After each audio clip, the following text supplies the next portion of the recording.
कोई जाए जो वृंदावन, मेरा पैगाम ले जाना।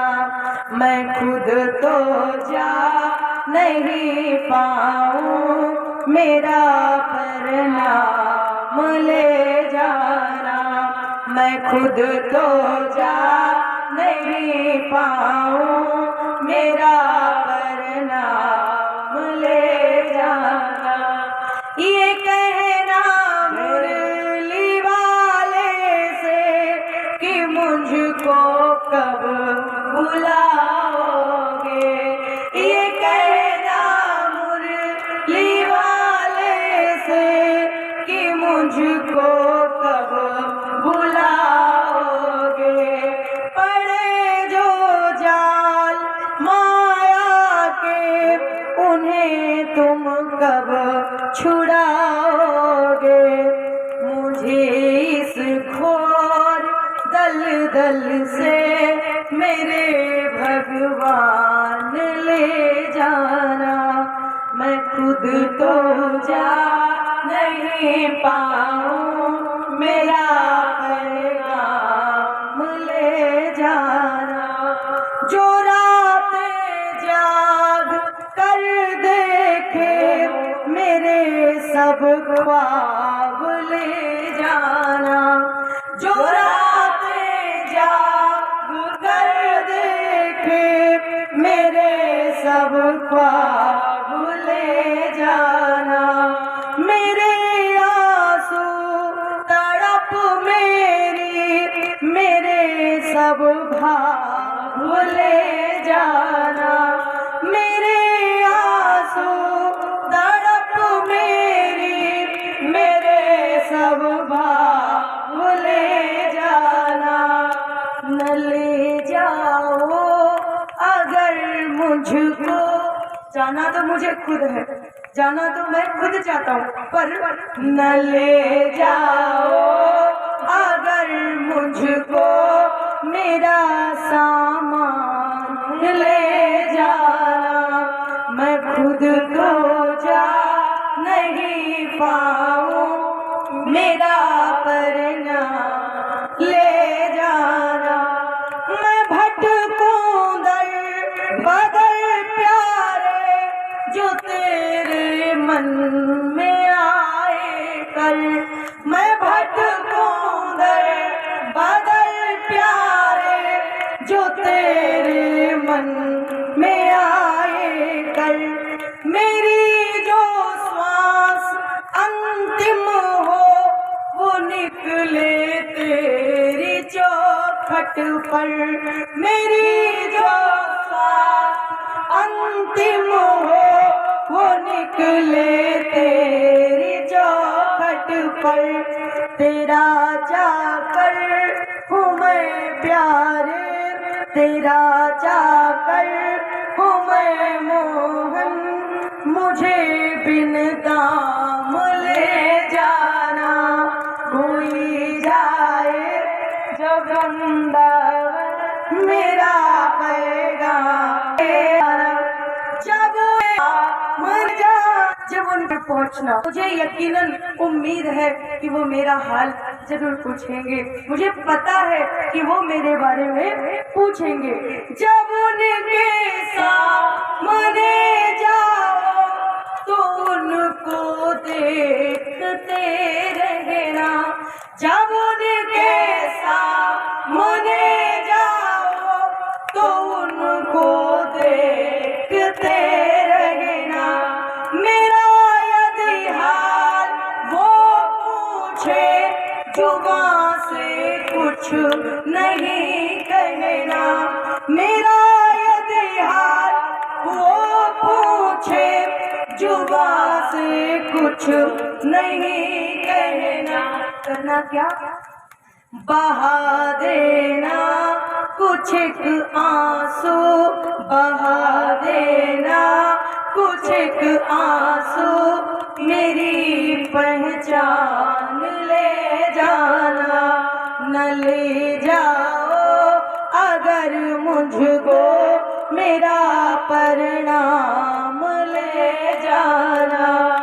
हुई जाए जो वृंदावन मेरा पैगाम ले जाए, हुई जाए जो वृंदावन मेरा पैगाम ले जाए।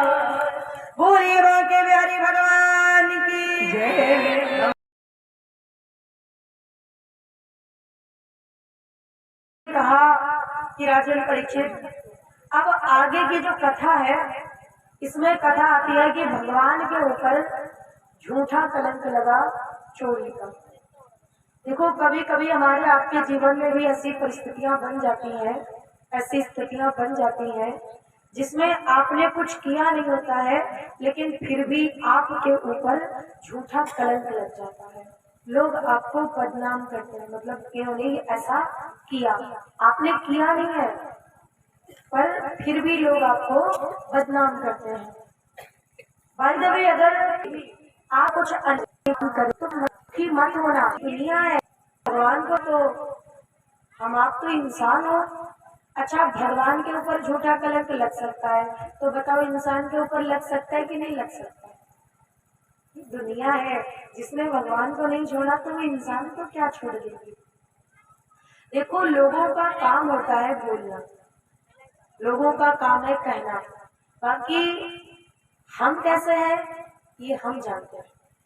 बाकी लोग तो हमें देख रहे हैं, उनको थोड़ी ना पता है कि हम कौन है। लोगों को क्या पता कि हम कैसे हैं, पर हम कैसे हैं तो ये हमसे अच्छे से कोई नहीं जान सकता। और दूसरों को आप एक्सप्लेन भी नहीं कर सकते कि आप क्या है, दूसरे को आप नहीं समझा सकते। बाय द वे, अगर किसी के अंदर गलत फहमी है आपके लिए तो रहने दो। अगर समझने वाला व्यक्ति है तो समझाओ उसको कि भाई ऐसा नहीं है, तू गलत सोच रहा है, ऐसा कुछ भी नहीं है, मतलब समझाओ। लेकिन ना समझे तो सफाई मत दो। इंसान हो, साबुन थोड़ी ना हो। साबुन का काम होता है सफाई देना, इंसान का काम। आप अच्छे बने रहिए, वक्त खुद गवाही देगा, समय खुद आपका साक्ष्य देगा कि ये व्यक्ति कैसा है। लोग क्या सोचते हैं कोई फर्क नहीं पड़ता। हमारे आपके ऊपर अगर कभी झूठा कलंक लग जाता है तो एक ऑप्शन होता है आपके पास कि आप भगवान के पास में जाकर के रो सकते हो, भगवान के आगे रो सकते हो कि प्रभु जी आप देख रहे हो ये क्या हो रहा है, हमने कुछ नहीं किया लेकिन फिर भी। अच्छा, और जब भगवान का नाम बदनाम हुआ तो भगवान क्या करेंगे? वो किसके पास जाएंगे? भगवान के ऊपर झूठा कलंक। तो महाराज परीक्षित जी ने प्रश्न किया कि महाराज इंसान के ऊपर होता तो मान लेते, लेकिन भगवान के ऊपर झूठा कलंक क्यों लगा? तो इस पर महाराज श्री सुखदेव जी कहते हैं कि सुख बोले वैसे तो राजन सब लीलाधर की लीला है, भादों शुक्ल चतुर्थी का चंद्रमा देखना हीला है। वैसे तो भगवान की लीला है, भगवान जाने, लेकिन इतना हम भी जानते हैं कि भाद्रपद मास के शुक्ल पक्ष की चतुर्थी का चंद्रमा किसी भी व्यक्ति को नहीं देखना चाहिए। जो लोग चंद्र दर्शन कर लेते हैं तो उनको अनकिया लगता है। ऐसा क्यों है? तो क्योंकि यह चंद्रमा को श्राप लगा हुआ है भगवान गणेश का। गणेश जी ने चंद्रमा को श्राप क्यों दिया था? तो यहाँ पर विद्वानों के कई भाव हैं।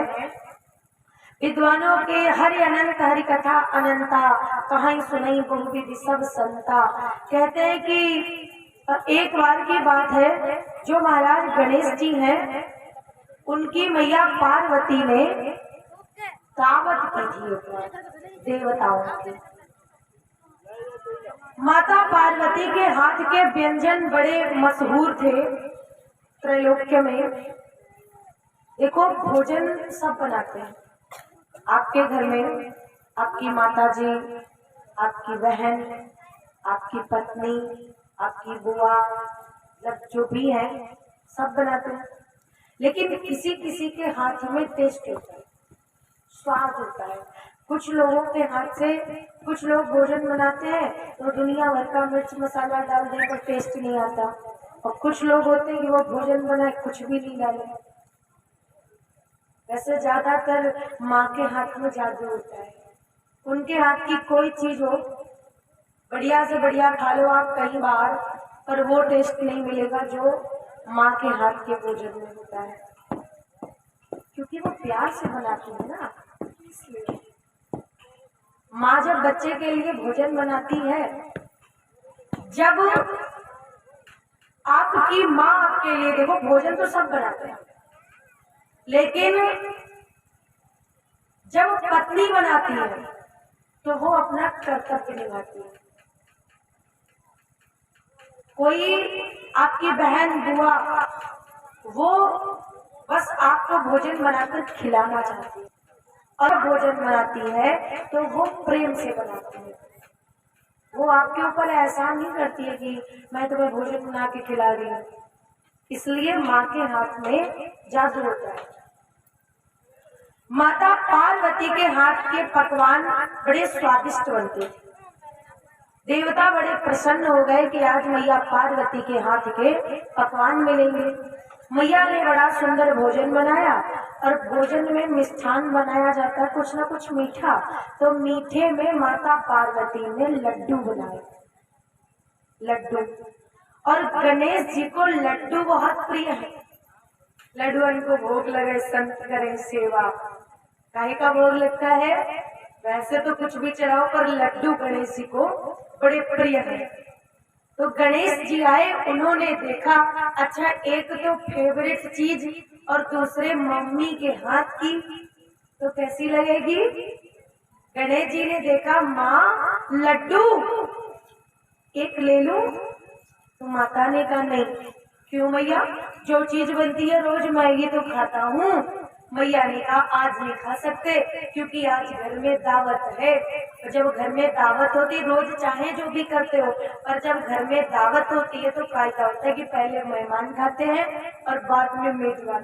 पहले गेस्ट फिर होस्ट, राइट? मतलब पहले जो, अब घर में आपके दावत है तो बना के आप थोड़ी ना खाने लग जाओगे, पहले तो उनको खिलाएंगे जिनकी दावत है। तो मैया बोली आज नहीं खा सकते, क्योंकि आज घर में दावत है। अब एक आध लड्डू खाने से कम थोड़ी ना पड़ेगा। जैसे अपने यहाँ दावत होती है वो लड्डू वगैरह बनते हैं, लेकिन अगर कोई एक लड्डू खा ले तो क्या कमी पड़ जाएगा? नहीं। लेकिन क्या ऐसा हो सकता है कि बनाते जाओ खाते जाओ? हो सकता है? नहीं। पहले बनाओ, कायदे से रखो, भोग लगेगा, और फिर खाओ। आपको बढ़िया कितने भी लगते हो, यह मतलब थोड़ा है कि बूंदी तैयार हुई तो तुरंत एक एक लड्डू बनाते जाओ खाते जाओ, बाद में बचेगा वो देखा जाएगा। तो मैया बोली आज नहीं खा सकते। गणेश जी ने पूछा माता एक बात बताओ, खा नहीं सकता हूँ, क्या लड्डुओं के पास में मतलब प्लेट के पास में बैठ जाऊं, उनको देख लूं? तो माता ने कहा देख लो। गणेश जी गए और लड्डू वाली प्लेट के पास में बैठ गए। अब बड़ा टाइम हो गया, काफी समय हो गया, गणेश जी लड्डू देख रहे, लड्डू गणेश जी को देख रहे। होने के बाद कुछ काम पड़ा तो पार्वती मैया बाहर आई रसोई घर से। मैया जी गई चली, अब अकेले गणेश जी बैठे लड्डू के पास में। अब एक तो फेवरेट चीज है, और दूसरे माँ के हाथ की, और तीसरे कंप्लीट बनी बनाई सामने रखी। तो गणेश जी कहने लगे, पहले तो इधर उधर देखा, अब कोई है भी नहीं वहां पे। तो गणेश जी कहने लगे लड्डुओं से, क्यों लड्डू भैया, हम इतनी देर से तुम्हारे पास बैठे हैं, हमने तुम्हें खाया नहीं, गुस्सा तो नहीं हो? फिर कहते हैं देखो एक चीज बताएं, तुम नाराज मत होना। लड्डुओं से कह रहे हैं तुम नाराज मत होना, अगर हमने खा लिया तो हमारी माँ हमें डांटेगी, आज घर में दावत है ना। फिर इधर उधर देखा, मन में सोचा कहीं लड्डू नाराज हो गए, क्योंकि इनको तो फेवरेट है, तो कहते हैं कि कहीं टेस्ट भी बढ़िया नहीं लगा। तो गणेश जी ने कहा भैया एक काम करता हूँ, चुपचाप एक लड्डू खा लूं, कौन सा किसी को पता चलने वाला है। और धीरे से एक लड्डू उठाया और खा लिया। एक लड्डू खाने के बाद गणेश जी ने सोचा कि एक लड्डू खाया वो पेट में दौड़ा दौड़ा घूमेगा, अगर एक लड्डू और खा ले तो कम से कम जोड़ा मिल जाएगा और दोनों एक साथ बने रहेंगे। वैसे जोड़ा मिलावर के कोई कोई लोग बहुत शौकीन होते हैं, हाँ, पुरुषों में नहीं लेकिन माताओं में ये ज्यादा चलता है। माताएं तो कुछ लोग तो ऐसी होती है वो गाना भी गाती है तो एक नहीं गाती है। सही बात है, एक गाना किसी ने गा दिया तो दूसरा उसको टोकता है, दूसरी उनका टोक रही है, सुनो एक और गाय तो जोड़ा मिलाएंगे, गाना भी गाएंगी तो इसका जोड़ा मिलाएंगे, ऐसा होता है। तो गणेश जी ने सोचा कि जोड़ा मिला दें तो कम से कम दोनों लड्डू प्यार से पेट में बने रहेंगे। तो ये सोच के एक लड्डू और खाया। उसके बाद मन में सोचा बस दो ही तो खाए हैं, एक लड्डू और खा लूं क्या, एक लड्डू और उठाया खा लिया। फिर सोचे 3 गिनती छोड़, एक लड्डू और खा ले तो एक और खा लिया। फिर सोचे 4 की तो गिनती हो रही है, 5 कर दे पूरे तो सही गिनती बनी रही है, 5 खा लिए। फिर धीरे धीरे 7, 9, 11, 21, 51 और एक एक करके वो जितने लड्डू थे सब खा लिए। इधर माता पार्वती ने देवताओं से कहा कि देवताओं आज हमने मीठे में लड्डू बनाए हैं। अरे वाह, देवता बड़े खुश हो गए, माता जी के हाथ के लड्डू माता जी लेके आओ। माता जी गई, देखे तो प्लेट खाली और गणेश जी पड़ोस में बैठे। तो माता ने पूछा बेटा गणेश जी मैया लड्डू का हुए? गणेश जी बोले लड्डू तो माता सच बताओ कि झूठ बताओ? तो माता ने कहा झूठ क्यों बोलोगे, सच बताओ। तो कहते हैं माता जी आपने इतने मेहनत से और इतने प्यार से लड्डू इतने बढ़िया बनाए और ऐसे है जमीन में रखे आप चली गई। हमने सोचा अगर लड्डुओं में चींटी लग गई तो, अच्छा मीठे में चींटी लग जाती है, ऐसा उनको पता नहीं कैसे चल जाता, कि पता नहीं कैसे पता चल जाता कहाँ पर मिठाई रखी है, बिना बताए लाख कोशिश कर लो पर पहुंच जाते हैं। तो गणेश जी कहते हैं कि हमने सोचा कहीं लड्डू में चींटी ना लग जाए और इसलिए हमने उनको पैक कर दिया। पैक कर दिया। पार्वती ने सोचा चलो हमारा बच्चा इतना समझदार हो गया जो मतलब पैक करके लड्डू रख दिए। बेटा कहाँ रखे? गणेश जी बोले ऐसी जगह रखे जहाँ कहूँ चींटी न लग सकती, कबहू लड्डू खराब न हो सकता। तो माता जी ने पूछी बेटा कहाँ रखे? पेट पर हाथ घुमाया तो बोले माता जी वो कतई पैक कर दिए, बिल्कुल पैक कर दिए। माता पार्वती बाहर आई, उनने देवताओं से कही देवताओं लड्डू तो गणेश ने खा लिए। देवता बोले कोई बात नहीं, खा लिए। चंद्रमा को गुस्सा आया। चंद्रमा कहने लगा कि देखो कितना पेटू है, सबके हिस्से के लड्डू खा गया। तो गणेश जी को क्रोध आया। उन्होंने कहा कि हमारी माता ने लड्डू बनाए और हमने खाए, इसमें तुम्हें क्या दिक्कत, तुम्हें क्या परेशानी है? तो इसलिए श्राप दिया था।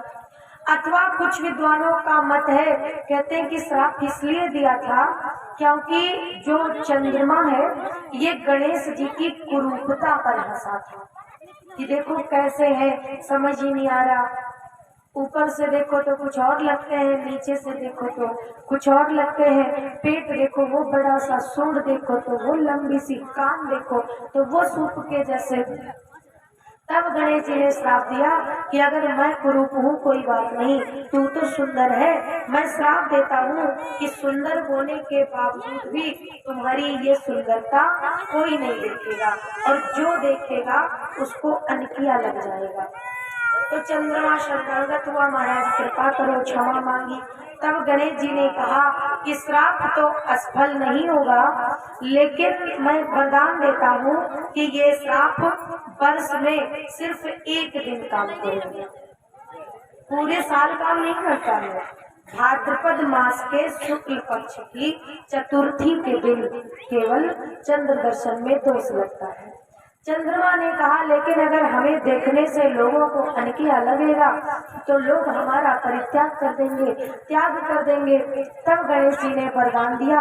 उन्होंने कहा तू चिंता मत कर, मैं वरदान देता हूँ। श्राप तो ये है कि भाद्रपद मास के शुक्ल पक्ष की चतुर्थी के दिन तुझे जो देखेगा उसको अनकिया लगेगा। लेकिन वरदान यह भी है कि फिर उसके बाद में एक चौथ ऐसी आएगी कि तुझे देखने के लिए लोग निर्जल व्रत करेंगे और जब तक तुझे देख नहीं लेंगे तब तक कोई जलपान तक नहीं करेगा। एक भादव में चौथ पड़ती है और एक कार्तिक में पड़ती है, कार्तिक मास में पड़ती है करवा चौथ। उस दिन पूरे दिन माताएं व्रत करती हैं और शाम को चंद्रमा का दर्शन कर कर जलपान करती हैं। ये गणेश जी का श्राप और वरदान है और शायद वही चंद्रमा भगवान कन्हैया ने भी देख लिया होगा और इसलिए उनको अनकिया लग गया।